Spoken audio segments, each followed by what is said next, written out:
वक्फ में हो रहे बदलाव, एक बिल जो कि जेपीसी को भेजा गया है, उस पर 1.25 करोड़ लोगों का फीडबैक और सजेशन अगर ईमेल के माध्यम से आता है तो बीजेपी के सांसद निशिकांत दुबे जगदंबिका पाल को एक पत्र लिखकर कहते हैं कि इसकी जांच होनी चाहिए कि कहीं चीन, पाकिस्तान, आईएसआई और जाकिर नाइक वाला कनेक्शन तो नहीं है। कहीं विदेशों में बैठी हुई कुछ ताकतें भारत में होने वाले बड़े निर्णयों को प्रभावित करने की कोशिश तो नहीं कर रही हैं, और अगर ऐसा है तो इसमें किसका नुकसान होने जा रहा है, कौन माहौल खराब करने की कोशिश कर रहा है, इसी पर हो रही है चर्चा।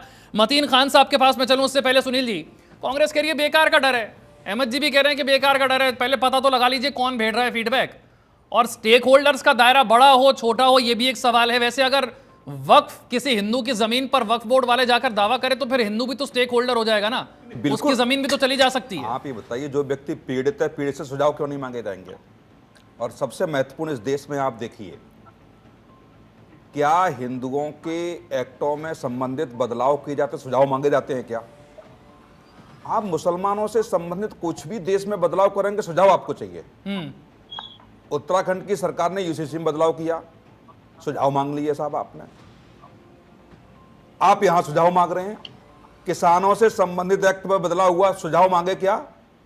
इस देश की सरकार ने 1500 से ज्यादा कानून रद्द किए, जनता के सुझाव मांगे क्या?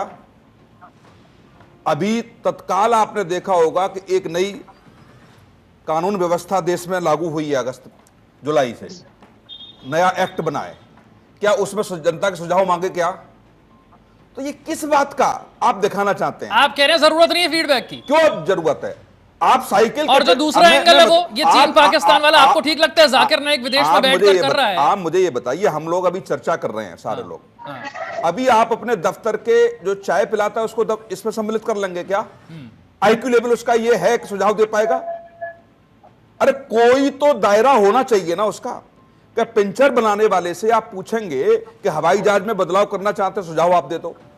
मुझे लगता है कि सरकार को भी एक दायरा रखना चाहिए था कि किस स्तर के हैं।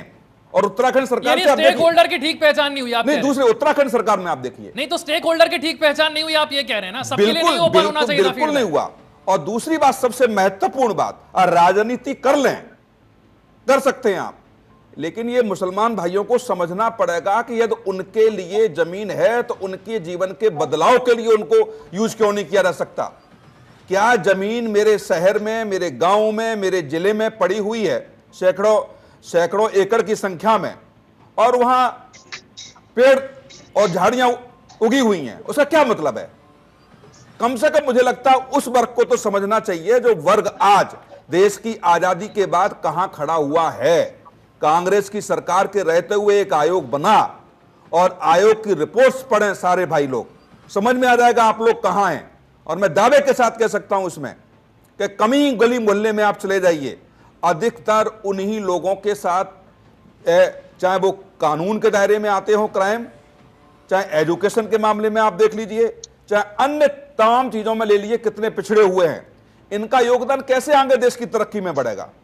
मेरे पास भगवान के नाम पर, मेरे दादा के पास करोड़ों की प्रॉपर्टी तो है, लेकिन मैं उसको यूज नहीं कर सकता, न पढ़ने में, न मैं यूज कर सकता उनको बच्चों की सुरक्षा की व्यवस्था में, न मैं व्यवस्था कर सकता कि मेरा परिवार अग्रणी भूमिका में कैसे आएगा, वो कैसे उसको व्यवस्थित किया जाए, तो उसका क्या मतलब रहेगा? मुझे लगता है कि इतनी बड़ी जमीन, मतलब आप कह रहे हैं बदलाव हो रहा है तो दिल खोलकर स्वागत करें ना? बिल्कुल होना चाहिए।